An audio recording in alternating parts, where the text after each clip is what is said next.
उषा जी, उषा जी, खास करके बिना चार पाया के मामला आगे नहीं बढ़ी ने अयो हमारे साथ मेनका मैम है, she also can join us.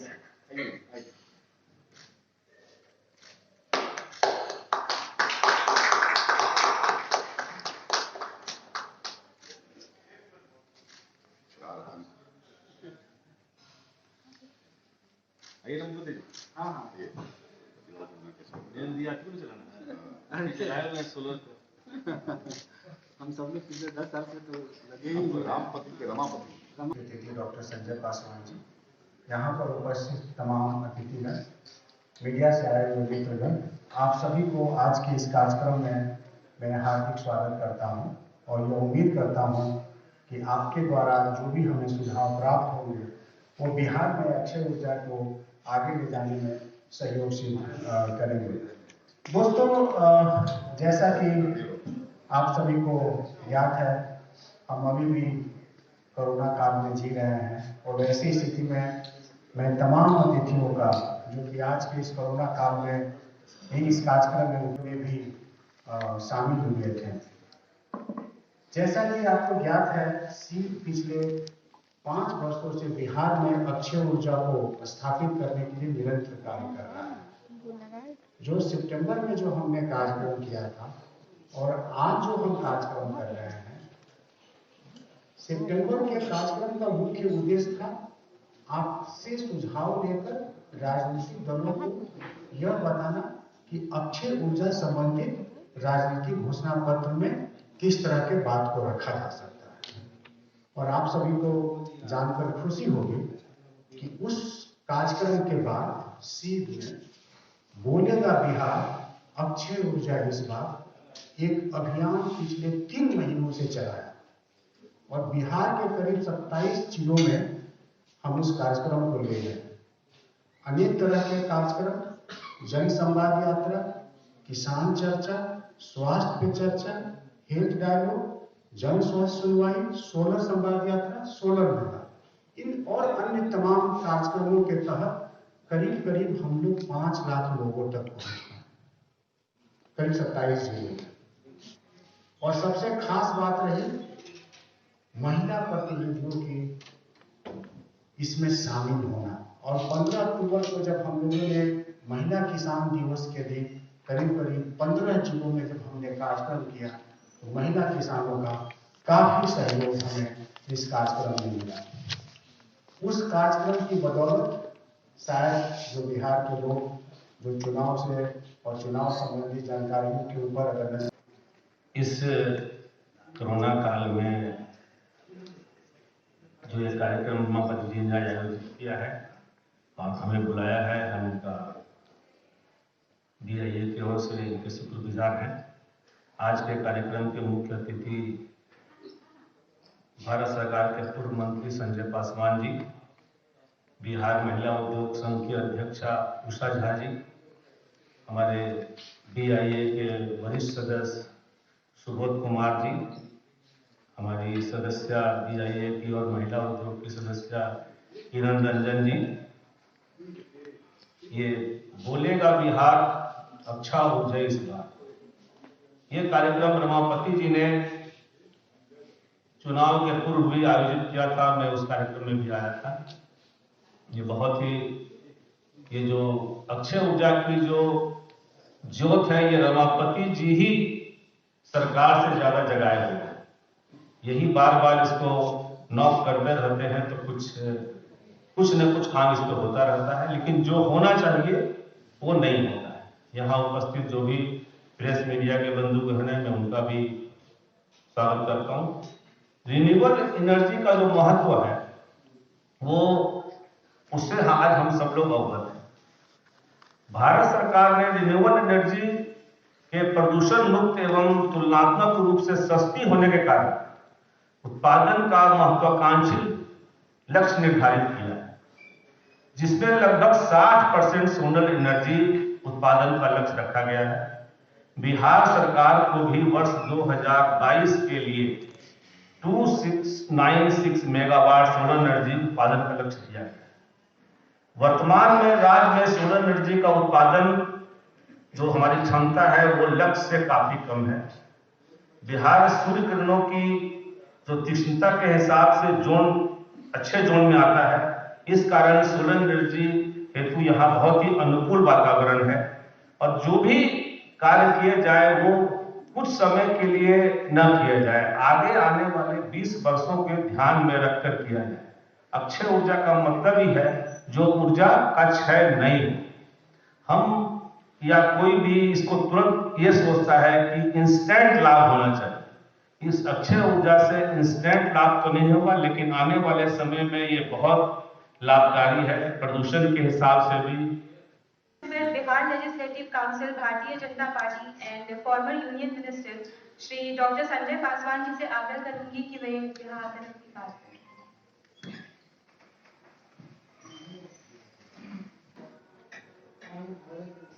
इसलिए मैं कह रहा हूँ कि पार्टियों सुनों पर एलर्जी होता है, कुछ चिंतक होते हैं, कुछ होते साहब लेजिस्लेटिव काउंसिल में है, लेजिस्लेशन में है, उसको जाने वाले तो इसलिए इतना ही काफी है। संजय पासवान एनसी मित्रों, बड़ा इंपॉर्टेंट चीज पे और इस महत्वपूर्ण समय में और रामावती जी को मैं जानता हूँ, 10 वर्षों से जानता हूँ कि मेरा अपना काम करने का तरीका है और बिहार में सिविल सोसाइटी का मिशन क्या है, ये आप सब उसमें काम कर रहे हैं, आपको अंदाजा होगा। और ब्यूरोक्रेसी का क्या एटीट्यूड है आपके बारे में वो भी आप लोग जानते हैं। और मुझे कहने में कोई गुरेज नहीं है कि सरकार में ब्यूरोक्रेसी यहाँ कुछ ज्यादा ही आती है। मुझे सरकार के कहने में कुछ नहीं कि सरकार में अधिकारी वर्ग ज्यादा ही कुछ आती है। सारे मिनिस्टर पढ़े लिखे लोग हैं, मिनिस्टर ही इंजीनियर है, बड़े स्कूल वाले आदमी हैं, गवर्नमेंट बढ़िया बन चुके हैं, बावजूद इसके वो अफसरों से घिरे हुए हैं। और दोषी या जस्ट अपजस्ट होना होता है तो मंत्रियों का होता है, मिनिस्टर्स का होता है, सिविल सोसाइटी का होता है। साहब ये लोग कुछ करना नहीं चाहते हैं। एक गंभीर मामला है और एसडीजी के बॉन सम्मेलन में गया था। बॉन सम्मेलन में I think that was COP19 का, तो हम लोग ऐसे घूमने गए थे, मौका मिल गया घूमने गए थे, लेकिन देखा मैंने समझा कि साहब वहां पे एक नारा लिखा हुआ था कि ईट सीजनल एंड ईट रीजनल। उसमें एक नारा लिखा हुआ और उस कॉप का मतलब एक जो एक्सेप्टेड स्लोगन था उसमें था ईट रीजनल एंड ईट सीजनल। ये लगा जो हमारी नानी दादी कहा करती थी, बउआ मौसमी खाना खाओ और जे जहां के लोग वहीं पे भोजन करो। चाइनीज खाना इंडिया में खाओगे तो नहीं बचेगा, इंडियन खाना चाइना में खाओगे नहीं बचेगा। यहाँ तो एक्सेप्टेड हो गया है, इटालियन फूड, चाइनीज सब एक्सेप्टेड हो गया। कहाँ जाएंगे यहाँ के भोजन वाले लोग थे?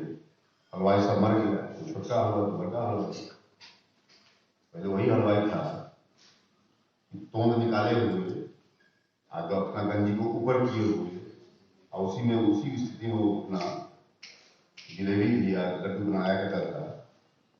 कोई छोटा हलवा बड़ा हलवाई था, लोग शौक से लाइन लगते लेते थे उसके यहाँ से। मक्खी तो लो बैठा उसके वो क्यों जिलेबी बैठा नहीं खाते थे, मारी बात थे। मतलब एक अपना जो देसिया सिस्टम था, दूसरा सिस्टम था, वो सब खत्म हो गया, खत्म किया था। चले गए हम लोग, ग्लोबलाइज हो गए। भाई ग्लोबलाइज ट्रेडिंग तो ठीक है, ग्लोबलाइज फूडिंग ठीक नहीं, चिंता की बात है। बीमारी आया और आज कोरोना कोरोना कोरोना, हमारा जो कोरोना खत्म हो गया, कोरोना अभी कोरोना पे काफी कोरोना हो गया है। इस परिस्थिति में भी आप ये सम्मेलन कर रहे हैं और बहुत डिफिकल्ट टॉपिक पे आप काम कर रहे हैं।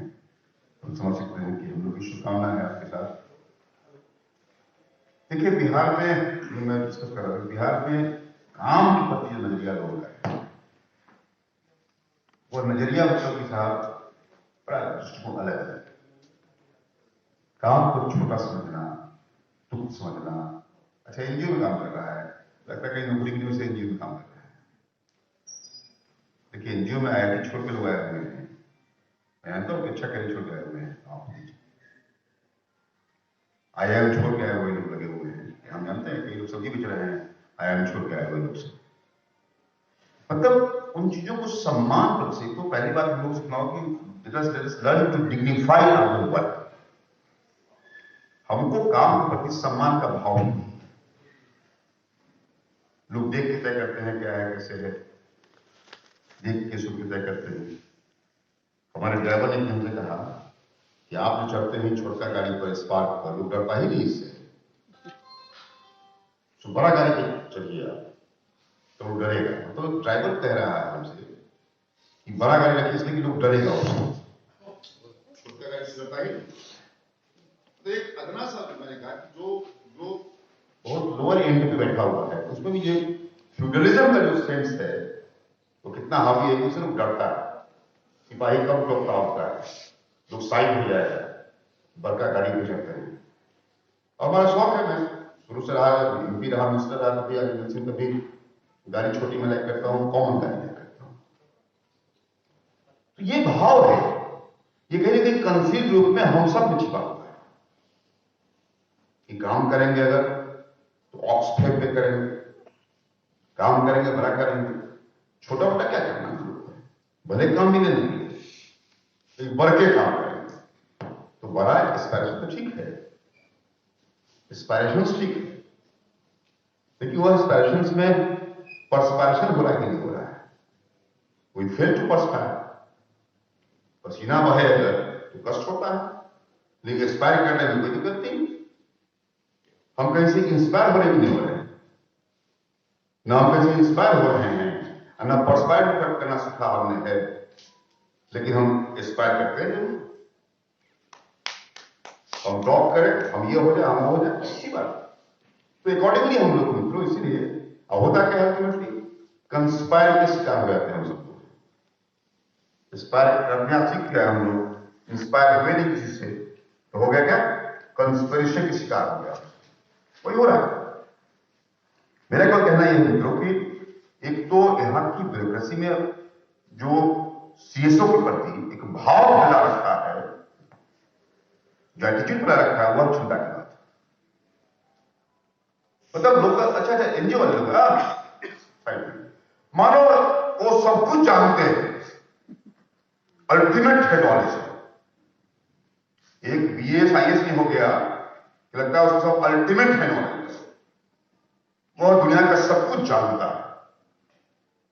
और वही उसके बेटे बेटी जब रोजगार होते हैं तो दौड़ते हैं सीएसओ की, भाई रख लीजिए खुद, पिता बेटी में कुछ नहीं कर पाया, दमाद कुछ नहीं कर रहा है। मैं जानता हूं ऐसे हजारों लोग ऐसे हैं जो डिफरेंट एनजीओ में सीएसओ में पल कर रहे हैं, उनका पाप हो रहे हैं, यह भी कहीं नहीं रोकना पड़ेगा। लोगों को लगता है भाई उससे काम निकालना होगा, उसका बेटा उसका दमाद देख लेगा, हमको यह नहीं। यह जो एक नेक्सस बना हुआ है, भी इसको ब्रेक करना चाहिए मित्रों। ये बड़ा सवाल है। अब जो एसडीजी 7 है, उसने कहा है कि अफोर्डेबल हो, रिलायबल हो, सस्टेनेबल हो और मॉडर्न एनर्जी सिस्टम। जो 17 एसडीजी है उसके 7वें नंबर में ये है कि मॉडर्न भी हो, बहुत हो गया थर्मल का, बहुत हो गया हाइड्रो का, मॉडर्न हो, सस्टेनेबल हो, अफोर्डेबल हो, रिलायबल। मैं एमएलसी बना तो कई लोग आए मुझसे मिलने के लिए कि सोलर लैंप लगवाइए आप, तो आप फाइल हुए हो यहां लगवाएंगे भाई। और लगाने गए, जो सोलर लैंप 10,000 12,000 15,000 का था, वो हमारे कोटे से वो 30,000 में चला गया, डबल कॉस्ट। मतलब उसको देना है, उसको अफसरों को मैनेज करना है, हमको देना है, फिर वहां लोकल लोगों को देना है, कैसा करना है। जो 5 था 10,000 का, वो हमारा 30,000 में सप्लाई किया। जब मैंने पता किया, कहा भाई ऐसी थी स्थिति, तो उन सब लोगों ने कहा कि साहब ये तो होता ही है, तो आपका हम और बढ़ा देंगे आपका हिस्सा। अब ये ऐसे हाथ में अगर रहेगा इतना रिलायबल से फेडरल की जगह, तो बड़ा मुश्किल आगे बढ़ना है, बड़ा मुश्किल आगे बढ़ना है। मैं तो आग्रह करूंगा बीआईए के लोगों से कि आप तय करें कि ऐसे कौन लोग हैं जो इसमें 5 का माल 55 में बेच रहे हैं। चिंता की बात ये, उसका एक्सप्लेनेशन हो, उसका रेगुलेशंस हो, ये है। इसलिए ये बिल्कुल, और हम लोग को तो हो गया डिस्कशन कि इतना आपको देना ही देना है उसको। हमारी पार्टी के एजेंडा में इसको शामिल किया गया। एजेंडा में शामिल हुआ, एक बड़ी लॉबी है, बड़ी लॉबी लगी उस एजेंडे में, मैनिफेस्टो में शामिल किया जाए उसको, एक लॉबी लगी उसको। तो हम लोग इंस्ट्रक्शन है कि साहब आप अपने पूरे फंड का एक खास परसेंटेज आप खर्च कीजिए उसके लिए, सोलर एनर्जी के लिए। पेमेंट भी करना है, जिसने एजेंडा में दिलवाया है मैनिफेस्टो में, करना भी है। हमारा केवल ये मित्रों कि अफोर्डेबल हो और क्वालिटी बेस्ड हो। ठीक कहा हमारे साहब, वो लगवाया 2 महीने में खराब हो गया। अब कहां 20 साल की बात, बैटरी का लाइफ 20 साल होता है, बैटरी 20 महीना नहीं खेप पाता है जिसका बैटरी होता है। केवल मेरा यह है कि थोड़ा इसको बिहार में करने की आवश्यकता है, तो उसको इस ढंग से करें। मैं खुद कहता हूं कि मैं खुद प्रयास करूंगा, जितने एमएलए एमपी और एमपीज हैं, मैं खुद चलूंगा उस पास में, लेकिन उसको हम एश्योर करें हम सब लोग, जो सामग्री हम देंगे या जो दिलवाएंगे, ठीक है, उसके भी सुकून का चिंता करना होगा हमको। जो एंड यूजर है उसका भी लाभ मिले उसको। जो सामान 20 साल तक गारंटी दे रहे हैं हम लोग, 20 महीना नहीं खेप रहा, ये करना होगा। अनफिनिशेबल है, अनएंडिंग इसका है, तो थोड़ा हम लोग करें। अगर इस दृष्टिकोण से जरूरी इस बात का है कि उसको हम तय करें कि क्वालिटी क्या है, उसका स्टैंडर्ड क्या है। इतने मैन्युफैक्चरर आ गए हैं इस फील्ड में, दिल्ली में लोग भेजते हैं हम लोग को, बॉम्बे में भेज देते हैं हम लोग को, है दिल्ली वाले अगर इस रेट पे दे, हम इस रेट पे देंगे आप, तो पता नहीं कितना फर्क है, कितना एक हायरनेस बना हुआ, गैप बना हुआ है चीजों में है। तो थोड़ा एक यूनिफॉर्मिटी आवे उसके रेट में, एक बात बने, मुझे लगता है कि ये बहुत बड़ा काम करने का है। दूसरा ये मतलब कि अब सोलर एनर्जी का जो सोलराइजेशन ऑफ एग्रीकल्चर का है, आपने कहा है, बड़ी आवश्यकता है उसकी निश्चित तौर से। अब उसको कैसे हम सब लोग उसको उस काम में लगे इस ढंग से कि साहब वह किसानों के लिए उपयोगी भी हो, समाज के लिए भी उपयोगी हो। तो होता क्या बात, ये बिजनेस का भी उपयोगी हो गया, किसान मेरा उपयोगी रह गया, तो बात फिर वही नॉर्थ साइड डेवलपमेंट हो जाएगा। फिर कहीं से भी वो विकास जो है बैलेंस नहीं होगा। तो एक वर्ग लाभ में आ गया, अवसर लाभ में आ गया, व्यापारी नुकसान में आ गया, व्यापारी लाभ में आ गया, किसान नुकसान में आ गया, अब तीनों लाभ में आ गया, कहीं समाज नुकसान में आ गया। तो जो आज कैलेमिटीज है, जो डिजास्टर है, क्या समाज का कुछ लोगों को फायदा जरूर हुआ होगा कि इस कैलेमिटी को, या जो वार्निंग हमारा रहा है क्लाइमेट के प्रति, उस पर हम लोग चेते नहीं, हम सब लोग। तो कैसे समाज का नुकसान, मतलब कुल मिलाकर के एक होलिस्टिकली हम सोच सकते हैं, होलिस्टिक थॉट हो सकता है क्या बिहार में कोई ब्लॉक लेके, कोई डिस्ट्रिक्ट लेके हम मॉडल बना सकते हैं क्या? एक सक्सेस स्टोरी हो सकता है क्या? अब हम नेताओं में बोर्ड लगा हुआ है कि साहब मैं नंबर 1, सबसे बड़ा, सबसे पहला, मी ओनली, मी फर्स्टिज्म, यह है कि साहब हमारे स्टेट ने पहले लागू कर दिया, हमने लागू किया, लेकिन वह कितना चल सक रहा है, क्या हो रहा है? ठीक कहा उन्होंने, बड़ी अच्छी पॉलिसी बनी थी, खूब कई अखबारों निकाला, कई मैगजीन निकाला था बिहार के बारे में, तो उसका क्या होगा उसका? तो एक तो पहली बात यह है, मैं कहता हूं कि एंटरप्रेन्योरशिप के प्रति जो हम सबका भाव है, मतलब आज भी बिहार में नौकरी मिल जाए सरकार के यहाँ, क्योंकि वहां काम कम करना पड़ता है, वो फर्स्ट चॉइस होता है। कोई बिजनेस करना पड़ेगा, कोई एंटरप्रेन्योरशिप करना पड़ेगा, बड़ा डिफिकल्ट काम है। कैसे उन आज के नौजवानों में सेल्फ एम्प्लॉयमेंट करके हम लोग जज्बा पैदा कर सकते हैं क्या, ये भी आवश्यक है। जानते इसमें हजारों लोग इसमें संभावनाएं इसमें है, मैन्युफैक्चरिंग से लेकर के और सर्विस करने तक में बड़ी गुंजाइश है। तो हम सब लोग उसको करें, प्रयास करना चाहिए। लेकिन जो इंस्टेंटली जो जरूरत आपको पड़ेगी, अभी नए नए मिनिस्टर्स आ गए हैं, तो नया नया उनको प्रेजेंटेशन के लिए लोग जा रहे हैं, आपको भी बुलाएंगे। अधिकारी प्रेजेंटेशन आपने नहीं करता है, आपको बुलाया करेगा उसको, आप बुलाया करेगा, काम खत्म उसका आपसे करवाएगा।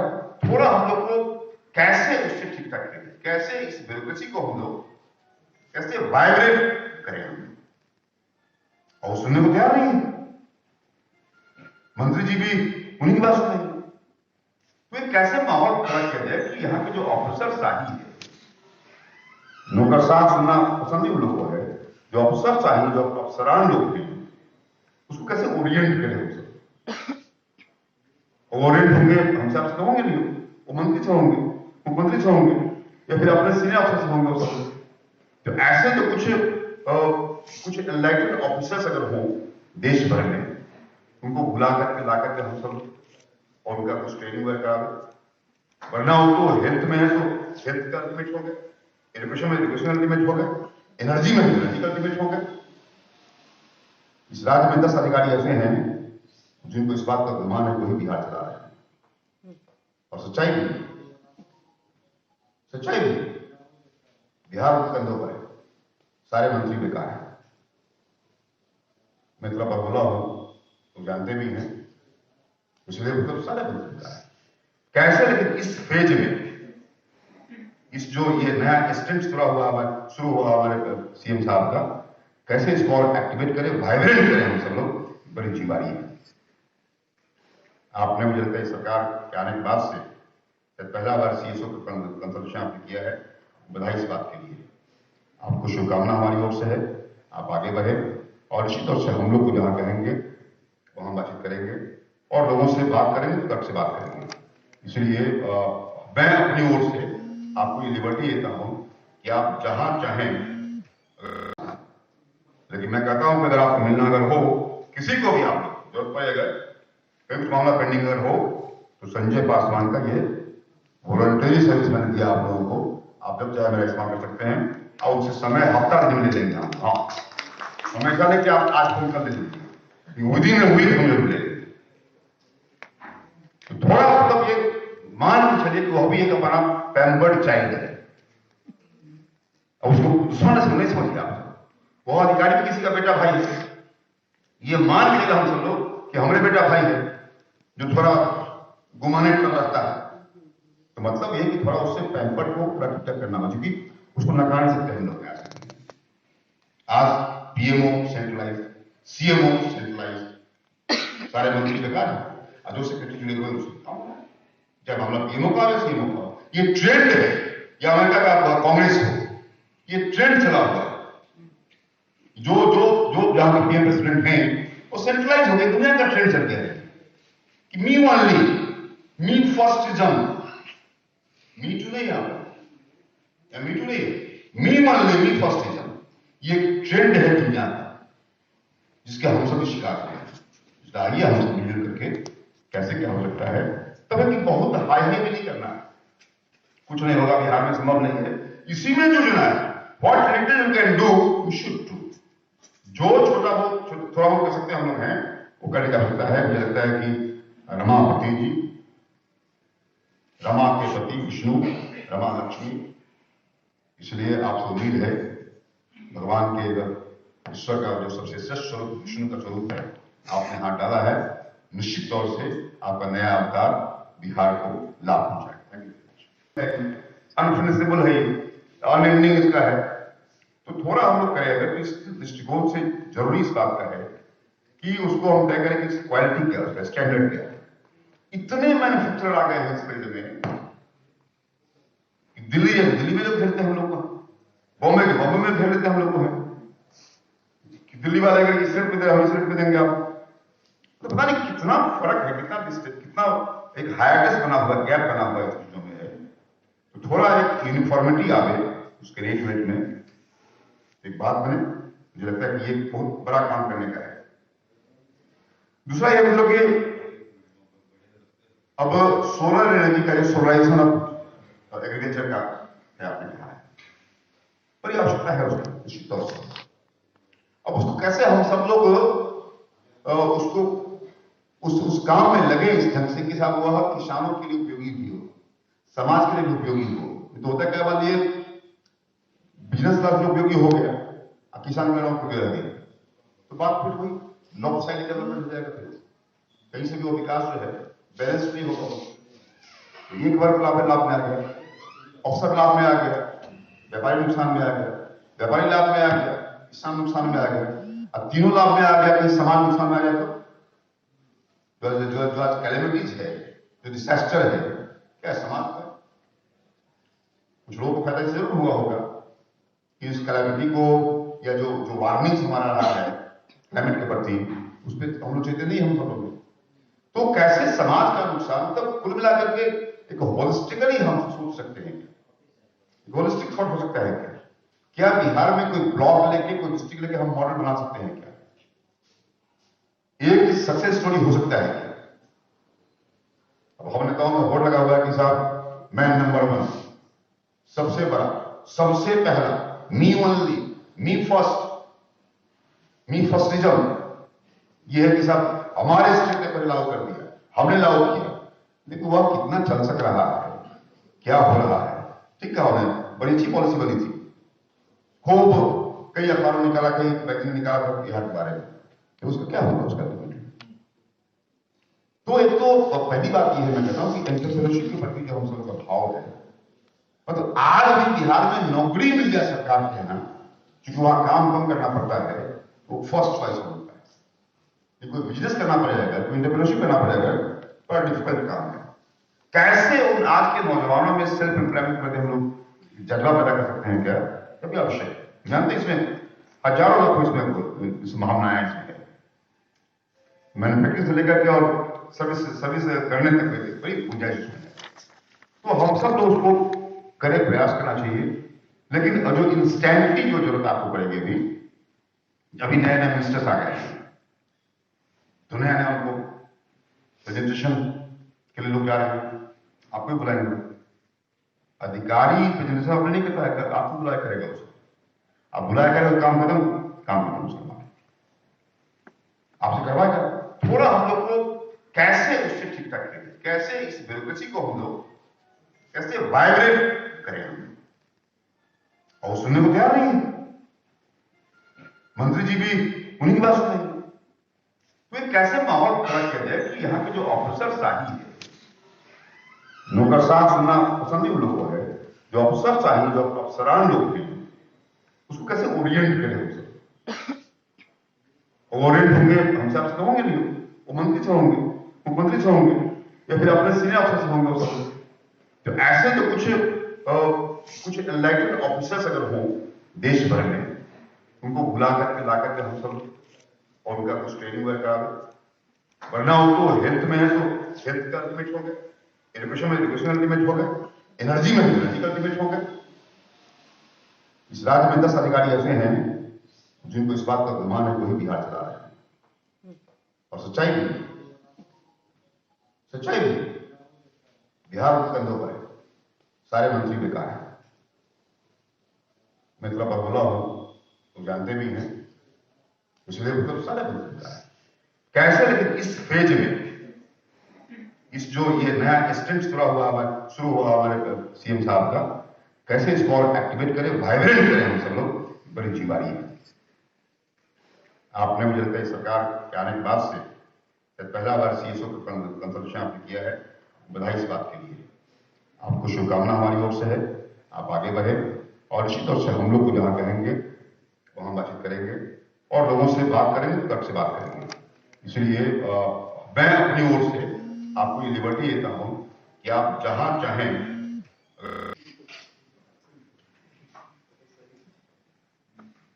Thank you Richard.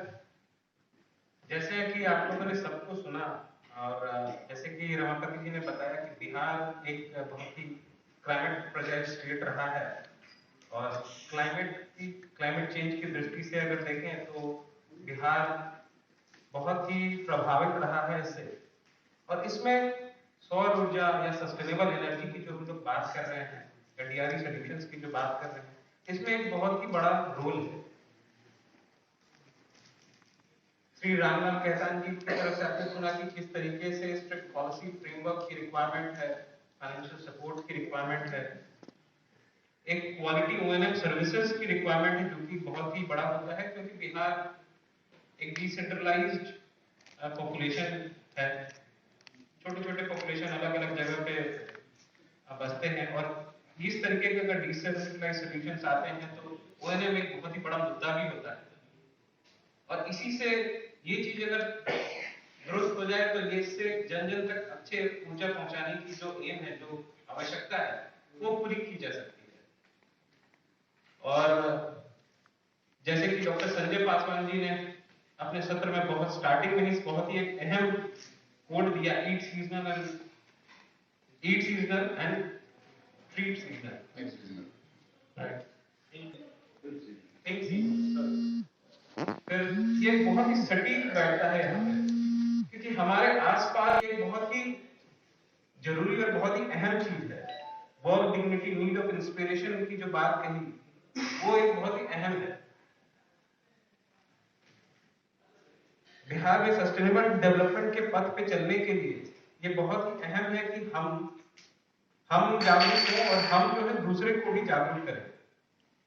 सॉल्यूशंस हमारे आसपास में है, लोग हमारे आसपास में हैं, लेकिन हम लोग उससे मुंह मोड़ लेते हैं।